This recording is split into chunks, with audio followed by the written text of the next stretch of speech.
విజయదశమి ఏం పండగది చెప్పండి? సంక్రాంతి. అదే సార్. దసరా అంటే అర్థం ఏంటి సార్? దేవి నవరాత్రి. ఇంకా దసరా అంటే 10 తలకాయలోని చంపిన దినమయ్యా. దశహర. పండగలన్నీ చంపినందుకే చేస్తారు.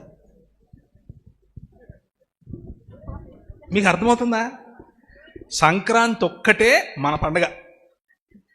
ఎస్, మనకు కూడా ఉంది హార్వెస్ట్ ఫెస్టివల్. బైబిల్ గ్రంథం చెప్తోంది కోతకాలపు పండగ సంక్రాంతి.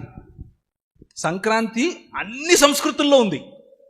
దీని వెనక ఏ విగ్రహము లేదు, ఏ దహనము లేదు, ఏ రావణాసుడు లేడు, ఏది లేదు.